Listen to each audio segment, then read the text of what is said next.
कैसे हैं मेरे Changu Mangu? All good.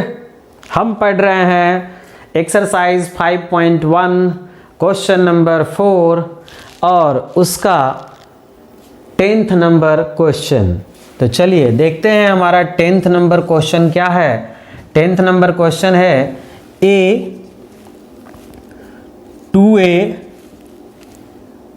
3a और 4a और सो ऑन। इसे हम कहते हैं a1, इसे हम कहेंगे a2, इसे कहेंगे a3 और इसे कहेंगे a4। d1 का वैल्यू क्या होगा? a2 minus a1। a2 का वैल्यू 2a, a1 का वैल्यू a। 2a में से एक a जाएगा तो एक ही a बचेगा ना, ठीक है। d1 आ गया। d2 का वैल्यू क्या होगा? a3 minus a2, a3 minus a2 भैया, a3 माइनस a2। a3 का वैल्यू है 3a minus 2a is equal to a। ओहो मजे हैं, ये तो लग रहा है कि ये पक्का AP है। d3 का वैल्यू क्या होगा? a4 minus a3। 4a minus 3a is equals to a.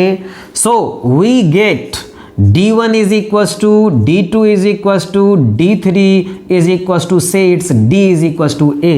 हमने देखा कि हमारे पास d की जो वैल्यू थी वो a आ गई, तो नेक्स्ट हम जो आगे के टर्म्स हैं उसे हम फाइंड कर सकते हैं। नेक्स्ट टर्म के लिए हमने क्या किया कि 3 और बॉक्स बना लिए, क्योंकि 3 नेक्स्ट टर्म्स निकालने हैं हमें। कौन से? a5, a6 एंड a7 हमें निकालने हैं। तो चलिए निकालते हैं। हमने बोला d5 का वैल्यू क्या होगा? पीछे जाके d को जोड़ो, a4 में d को जोड़ो, a4 का वैल्यू 4a प्लस a हो गया 5a। तो ये आ गया आपका कितना? 5a। इसी तरीके से a6 का वैल्यू क्या होगा? a6 निकालने के लिए पीछे जाइए। ए भाई साहब, a6 कैसे निकलोगे? ओ भाई साहब तंग मत करो, पता है सबको। पिछलका में मेरे को d को जोड़ दो। तो हमने कहा a5 में d को जोड़ देंगे, काम चलेगा। a6 ने बोला हाँ हाँ गर्दा चलेगा। तो चलिए a5 की वैल्यू क्या है? 5a प्लस d की वैल्यू है a। आंसर क्या आ गया? 6a। हमने लिखा यहाँ पे 6a। इसी तरीके से a7 क्या होगा? मजा आएगा। a7 भैया, अरे कैसे निकलोगे? a7 ने बोला तंग मत करो जी, पीछे वाले में जाके d जोड़ लो, हमेशा मेरे को तंग करते हो। तो हमने बोला ठीक है भाई साहब, इस बार तंग ना करेंगे आपको। a6 प्लस d, तो आंसर क्या होगा? a6 की वैल्यू आप बताइए क्या लिखा हुआ है? 6a प्लस में a, आंसर हुआ 7a। तो चलिए 7a लिख देते हैं। अगर इसी से ये खुश हो जाए तो क्या फ़र्क पड़ता है। तो आपने देखा कि हम किस तरीके से सेम यही प्रोसेस सभी में लगते जा रहे हैं, लेकिन क्वेश्चन तो बनाने हैं। कॉपी भी तो करते होंगे आप लोग, सीख रहे हैं, गुड। तो हम लोग 10th नंबर क्वेश्चन अब बना लिया। अब हम लोग चल रहे हैं 11th नंबर क्वेश्चन को सॉल्व करने वाले हैं। और 11th नंबर क्वेश्चन कह रहा है कि भाई मैं हूं a square a Q and a का पावर 4। एक्सपोनेंट इसके बढ़ते जा रहे हैं भाई साहब, इसके एक्सपोनेंट 1 है, 2, 3, 4। ये हो गया हमारा a1, ये हो गया हमारा a2, ये हो गया a3 और ये हो गया a4। चलिए d1 का वैल्यू क्या होगा? a2 minus a1। a2 की वैल्यू क्या है? a स्क्वायर है, कंफ्यूज ना हो आप लोग, माइनस a। तो चलिए जरा ध्यान दीजिएगा, a और a है यहाँ पे, तो दोनों में से एक a को कॉमन लिया तो क्या बचा? a minus 1। Got it. d2 की वैल्यू क्या होगी? कॉमन लेने में दिक्कत है। देखो भाई यहाँ पे 2a है, कैसे? एक बार चलो ऐसे देखते हैं। कॉमन लेने में अगर दिक्कत है, ए स्क्वायर को हम क्या लिख सकते हैं, ए गुना A multiply by A. Minus की जगह पे क्या लिखेंगे हम लोग, माइनस, और ए की जगह पे लिखेंगे ए। अब देखिए ये और ये दोनों को एक जगह लिख लीजिए, खींच के बाहर निकाले, पकड़ के पकड़ के खींच लिया, तो यहाँ क्या बच गया, ये बच गया ए, और यहाँ कुछ नहीं बचा तो 1 बचा, कुछ नहीं बचा तो 1 बचा, इसीलिए हमने क्या लिखा था, ए को कॉमन ले लो तो बचेगा a माइनस 1। कॉमन लेना सीख गए, कुछ बच्चे को नहीं आता होगा। अब d2 का वैल्यू क्या होगा, a3 minus a2, a3 minus a2 भैया, a3 माइनस a2, a3 का वैल्यू है a का क्यूब माइनस a स्क्वायर। अब जानते हैं आप कि a का पावर 3 है और a का पावर 2 है, तो इसमें भी a का पावर 2 जरूर होगा।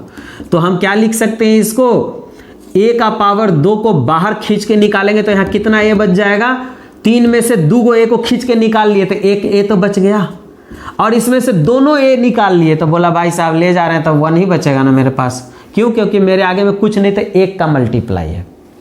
तो एक बात बताइए, क्या ये और ये बराबर है, नहीं है बराबर। यहाँ पे a का पावर 1 है और यहाँ a का पावर 2 है, ये पीछे वाला कॉमन तो है, ठीक है, कॉमन वाला मतलब ब्रैकेट वाला, लेकिन यही गड़बड़ हो गया, ये दोनों बराबर नहीं है। हमने लिखा d1 is not equal to d2, so this will not be an AP, यह एक AP नहीं है। तो हमने 11th नंबर क्वेश्चन को भी सॉल्व कर लिया,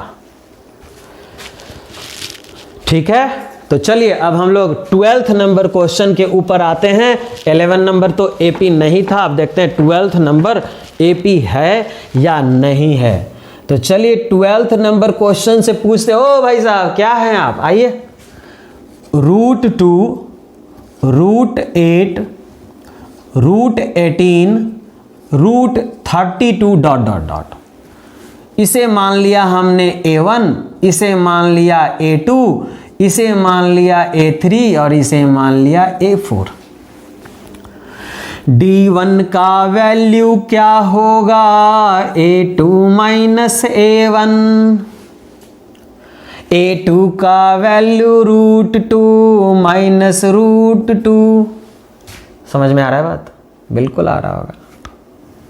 जरा देखिए, इसको बनाने से पहले इसे ध्यान से सीखेंगे कि √8 को क्या लिख सकते हैं, 2 मल्टीप्लाई बाई 2 मल्टीप्लाई बाई 2, 2 दूनी 4 दूनी 8 लिख सकते हैं, माइनस √2।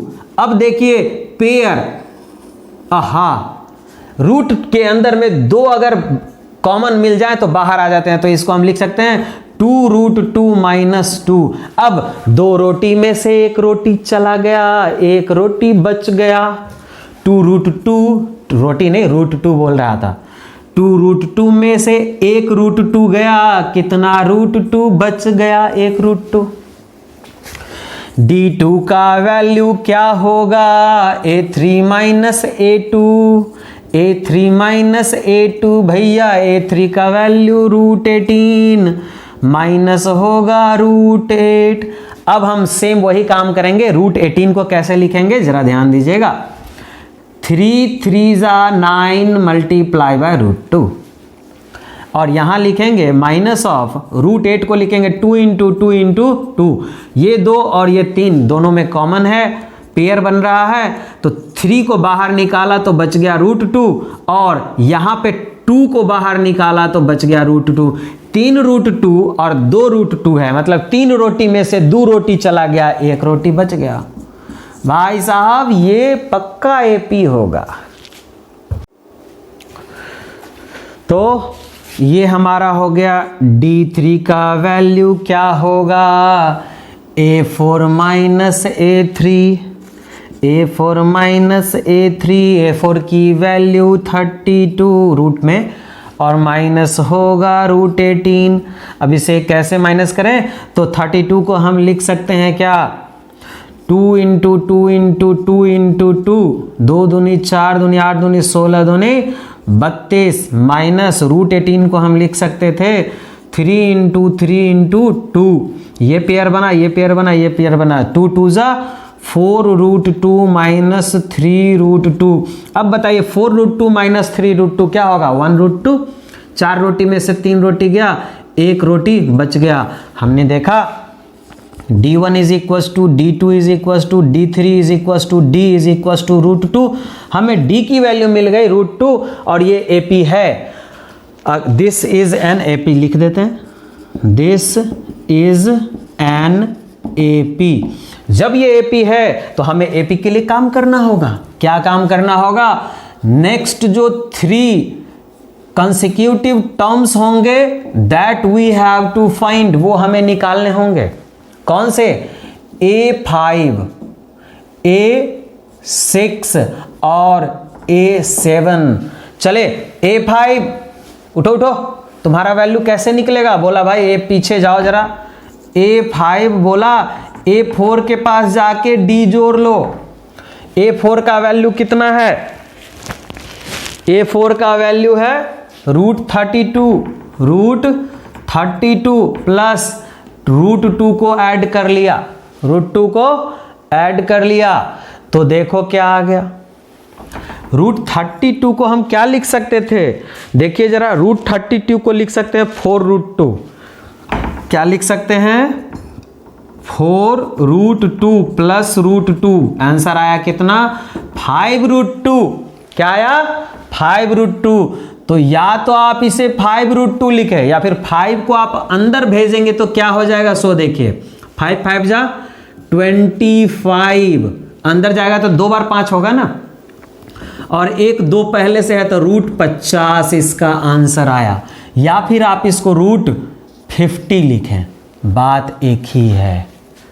ठीक है, अब देखिए A6 के पास गए और बोले नॉक नॉक, पहले ही दरवाजा खोल के बोलता है ओ भाई साहब तंग मत करो, पीछे वाले के पास जाके D जोड़ लो।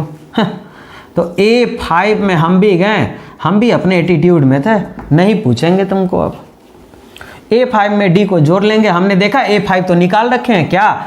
5√2 प्लस में √2 हमारा D है, तो 5 में 1 जुटेगा, कितना हो जाएगा? 6√2। तो आप 6√2 तो लिख ही सकते हैं, लेकिन अगर ऐसे न लिखना हो तो चलिए इसको कन्वर्ट कर देते हैं, 6 को अंदर भेज देते हैं। क्या कर देते हैं? 6 को अंदर भेज देते हैं। 6 जा 6 छक्के 36, 6 1 36 गुने 2 मतलब कि √72, 72। इसको आप √72 लिख सकते थे, आसान है। ये तरीका से आप बनाएंगे तो आसान मिलेगा। वैसे इसको जोड़ना टेढ़ी खीर लगेगा, सही बोल रहा हूं मैं, इसको आप जोड़ नहीं सकते हैं जल्दी, इसी तरीके से ठीक रहेगा। A7, ओहो A7 तो मेरे से बहुत परेशान है। नॉक नॉक, A7 आता है, चिल्लाते हो, बोलता है ओ भाई साहब रोज रोज मत पूछा करो, बार बार पूछते हो, पीछे वाले के पास जाके D को ऐड कर लो, A6 प्लस D को जोड़ो, आ गए। तो A6 की वैल्यू हमने निकाल रखी है, क्या? ये है यहाँ पे 6√2 plus √2 is equal to 7√2। Answer क्या आया? 7√2। हो सकता है कि ये बुक में आंसर ना हो, 7√2 ना हो, बिल्कुल हो सकता है, लेकिन 7√2 को जब हम 7 को अंदर भेजेंगे तो 7 7 जा क्या हो जाएगा? 49। क्या होगा? 49, और अंदर में 2 ऑलरेडी बैठा हुआ है तो ये हो गया 98, √98। तो ये है हमारा आंसर। अच्छे से समझ में आया?